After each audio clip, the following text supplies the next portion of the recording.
Okay, so tonight I really felt that we can discuss change. Change has been such a interesting part of our lives these days. It just happened so quickly. One day we were still doing what we thought our lives consist of, and the next day there was a pandemic and everything had to change. And I think we all have experienced some trauma through that, just through normal things that's changed, normal routines in our days. But specifically for special needs parents, I've realized that, we had a new normal like everyone else, but we had our new normal that we had to juggle. And it was almost as if in the beginning we all went silent because, how do you word the questions you have and the uncertainties you have, and how do you have to adapt all the special routines that you've put in place and have thought about so much, and now everything has changed. So I thought, let me just talk about change. We need to look at the things that happen to us and discuss it and give our opinions and just, verbalize it so that we can deal with what's happening to us. So I wanted to give you my version of change, the way I see it. And I please butt in and give me comments to see how you feel about it. But I personally love change. Okay, I know everyone doesn't, but I do. I always have this whole feeling of, a new broom sweeps clean, and there's, the change is good as a holiday. All those things are something that I, really embrace. So I've got this thing in my mind when I think about change, and I want to show it to you. So what I see is this. I see a clean canvas. I see a clean paper with a total new beginning of what I can choose to put on this canvas or this paper. And I just wanted to show you. So when I decide this, right, when I decide, okay, I have a clean canvas, I am going to put my thoughts on it. It just, can come out whatever I want it to be. So I want it to be a tree. And that's it. My clean canvas has changed into a tree. And this tree was my choice. I love having choices over my life. And I've just realized that that's really what change signifies to me, is my choice to investigate and explore something new. And that this is for every day, because every day is a clean canvas. And if I look at, say, if I had today the tree, tomorrow I can have the heart, and the day after that I can have a flower, because I have the choice to draw on my canvas. And that's something I really want to share with you, and to remind you that, you know what, in this lockdown, in the midst of all this uncertainties, we have the certainty of our own reaction to change. And it can be very good, or it can be horribly terrible, full of fear, and, lingering on the past of what we did know and what the certainties we did have. But that lies in each of our hands, right? So I wanted to ask you, those who are watching now, and even if you're watching on replay, please answer. I want to know, what emotion does change trigger in you? What is that emotion? If you can write that down for me, I would really appreciate that. For me, I know it's a kind of it's an excitement mixed with fear, right, of the unknown.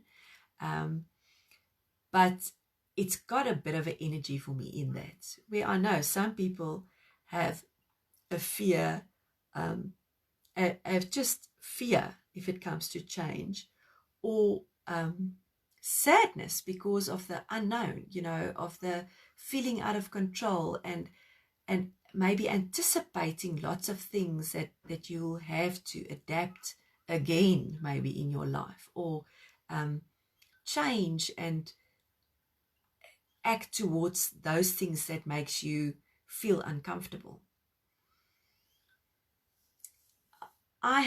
In our lockdown, I had a specific biggish change, apart from all the changes that we all were going through from the beginning. I made a decision to change my career direction, and that, I must tell you, the beginning was very exciting, and still now I'm very excited about that, but there's also fear and uncertainties involved with that. But what happened is, it was something that I prayed about for a very long time, and as I made the decision, I knew that it was the correct path for my life. I knew that there had to be change, and in some way the lockdown reiterated the change, and it almost prepared the stage for change for me. And then the night just after I made that decision, and I had to verbalize the decision and give it through, I had a dream.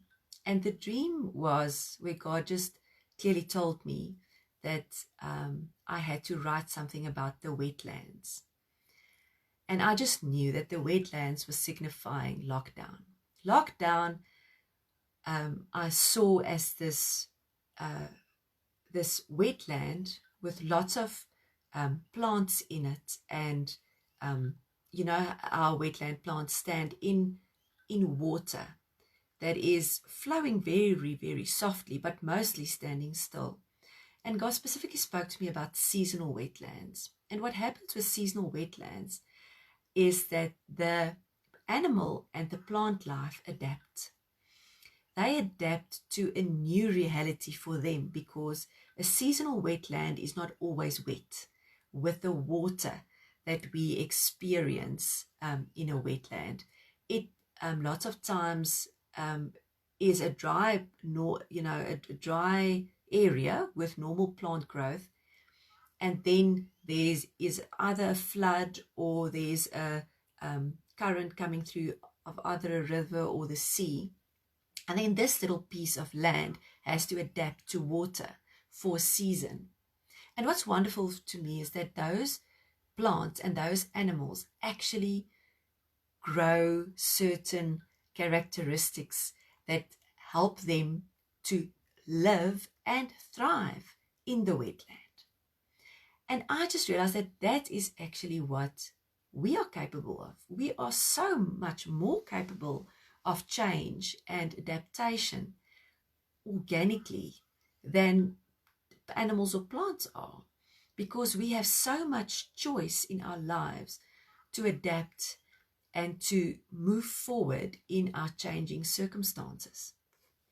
So I really felt that, lockdown has created this wetland for us, and we can have, we have the choice to just, either embrace it or die in it because we didn't adapt in this wetland. I have another question for you. For those that are there, please answer the question. I want to know, what favorite change happened to you, or what is the favorite change that you embraced in lockdown? What is that thing that changed that you never thought would change, but you actually love it? Because, there's things that happen in change that sometimes go by unnoticed. And when you look back, you realize, but that was good for me. And that's something that I never would plan for myself, but it created new moments and paradigms for me. Specifically in our special life here in our house, we it was crazy in the beginning, right? We just really I had this house full of people all the time, which I know most of you can relate with. And it was almost as if we had to figure out how to move around each other and live around each other all the time, because we have busy lives, right? Usually we're either at school, we're either at work, we have activities, we go around. Home is like a base where you just bounce off and then you go again. Where in lockdown we had to just get used to each other again. And I had this whole thing. I thought, wow, in the beginning, wow, okay, so now here it is, we're all together. We can actually now work on our relationships, and we can try to maybe make this better. I don't know, or I don't know what I thought, but it was hard, right? It's hard to keep all the kids in line with their school. It was hard to keep the household going, because I usually have a maid, and I really cringe when everything is just dirty and filthy and chaotic all the time. So I really had to adapt. If it comes to adaptability, I had to adapt there physically to just not say anything and carry on. And what happened with Emma's schooling, in the beginning, I also thought, okay, well, I have to focus, right? I have to now help my child not lag behind, because that's a fear for us. Our kids' developmental progress and everything you've been working on for all these years, and now suddenly there's nothing. And how much is my responsibility, and how much was the therapist's responsibility, and how much, did I have to do now? And I just realized the more anxious I got and the more on program I kept it, the worse it was for us, and the less Emma learned, because she could feel my anxiety and she could feel me pushing her in a direction. And Emma is not someone that wants to be pushed, right? She does not do that. So it's always been worked better with her if I didn't really teach, but someone else, either a therapist or a teacher, taught her. So I had to kind of look at that and figure out something with my oldest boy, who's got some learning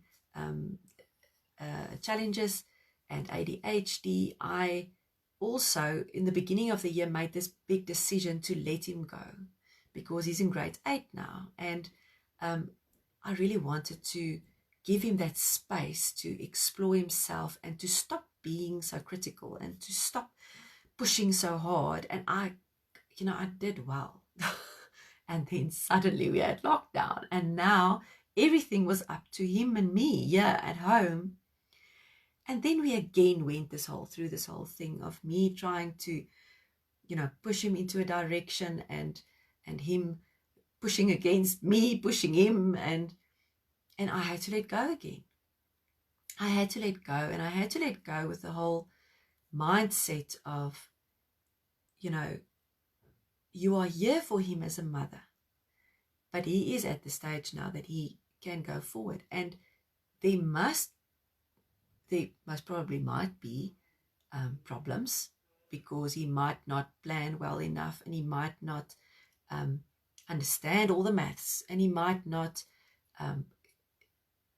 get to do every project perfectly or every piece of work. But now it was his work, and I actually physically couldn't get to it, because I have another boy that's in grade 5 that he still needs my attention as well. So all of this craziness went on in our house up until I had to calm down and realize that, you know what, if Emma does one thing a day, that's okay. And if I leave Johannes to do his work and it doesn't turn out perfectly, that's also okay, because he has to find his way. I am there to help him, and I always give him that option to ask me for help. But I had to let him be and find out for himself what happens if he doesn't do his work, and find out for himself what happens if it's only done half. It's not easy, but this lockdown, it just pushed me in that way again. And I realized that I couldn't really connect with my kids in a loving way if I only kept on keeping the momentum and kept on pushing everyone forward. I had to let them be in their own spaces, and I had to just let go a bit, if you know what I mean. I don't know what happened to you, and I would love to know how your special needs things happen, because I know that there's anxiety if it comes to development and to all the effort that you've put in up until now, and then everything that kind of fell apart, but maybe it didn't. That's my whole thought, is that maybe change forces us to look at things differently, and forces us to look at our children differently, and to just enjoy them. Because I realized that in this whole time, the biggest gift that I can get myself and give my children is just to connect with them. Just to, now that there's no program and no schedule, and a bit of more freedom if it comes to planning your day, that if I can have one moment of connection with each of them in the day, then that would be a good day.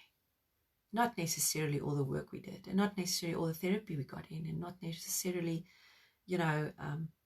disciplining them around every hook and nook, if you know what I'm saying. So does that make me a bad mother? It might, or it might not. Did it give me relief? Yes. It gave me relief to let go of it, because, we cannot control everything. And especially in this lockdown, I think we really realized that. It doesn't mean that I don't have guilt at times, and that I don't think, well, am I doing enough? Should I have done more? Because I think I can always do more. I think we can always do more. But when we're in a situation where there's so much that's out of our control, trying to grab onto control all the time maybe not be the best answer, especially for us to be able to cope in the day. So my biggest realization that I had in this lockdown, which really changed everything for me, is the certainty that I am enough. I want you to listen to that. I want you to hear that for you too. You are enough. In spite of everything that's happened to you, in spite of everything that you are trying to keep up. And I think at this stage, every one of us are planning regarding finances, and are planning regarding everything that we have to just make happen. I want you to know that you are enough, that you are doing well, and that everything you've done and everything you've gone through has really helped you through every little situation. It actually equipped you for what we're going through now, because you have emotional resilience. When you go through trauma and you adapt, you are being emotionally resilient. And special needs parents have done that. I know that you have done that. So I want to applaud you, and I want to tell you that you are enough. And I want you to think about that and try to move from that point. Because if you are telling yourself that you are enough as a parent, you are enough as a wife, you are enough as a husband, you are enough as an employee, then there's a lot that will change for you.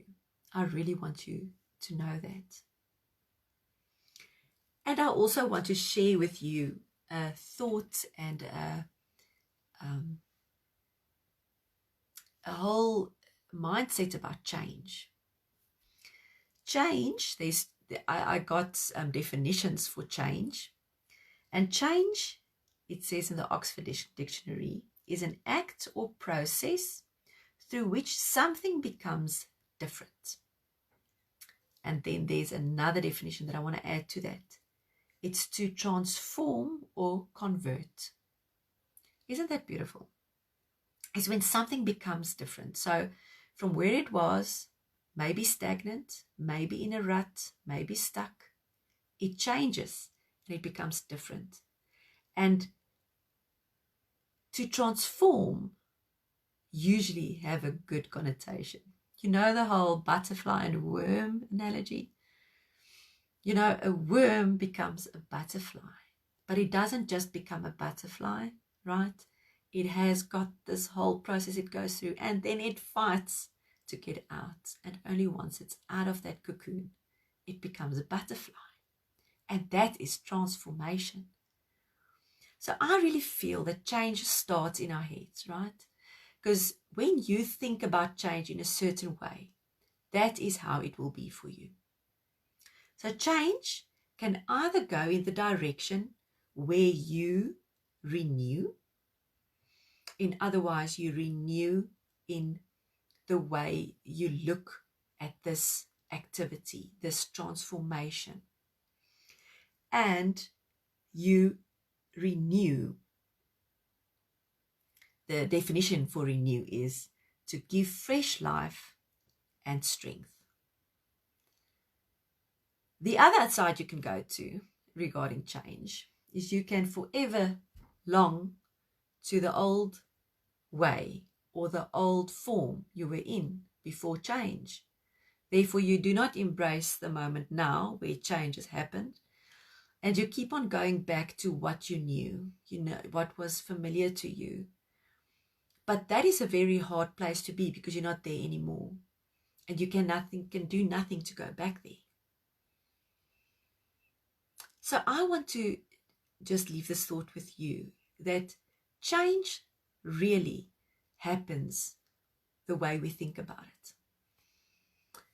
In the word, it says it beautifully that in Romans 12 verse 2, do not conform any longer to the pattern of this world, but be transformed by the renewing of your mind. So in that verse, we've got transformed, which is change, right? It is renewing, which is fresh life and strength, and there's your mind. This to me is such a wonderful, just, exciting thought that that's the way we should change, is by renewing our minds. And I want to encourage you to look at change in that way. From today, look at it in a way of transformation for you, wherever it is, in what part of your life it is, if it's in your relationships, if it's in your parenting, if it's in your career, if it's in your health. Look at it from a transformational, renewing place, that it comes from there. In this lockdown, I really believe will be what you choose it to be. It will be what you choose it to be for you, for your family, and for your special needs child, and for your career. So make up your mind to conquer. Make up your mind to look at your change in a positive way. And I know that there's challenges right now. I know that things that I'm talking about might be the opposite of what you're experiencing. But the moment we change the way we look at things, stuff starts changing. It walks another direction. And it helps us to get through it. It doesn't matter how hard. Adopt to what works for you and your family. Adapt to what works for you and your family. If you've seen there's stuff that in this lockdown really worked for you, carry on with that. If you see that there's stuff that really didn't work for you, then by all means, do not carry on with it. Be free of all the demands that leaves you lifeless. Try to take this opportunity where the whole world has reset, to reset for yourself, and to try to just take out those things that really left you lifeless. Because if we need to change things, now is the time. Thank you so much for listening. if there's anything that anyone wants to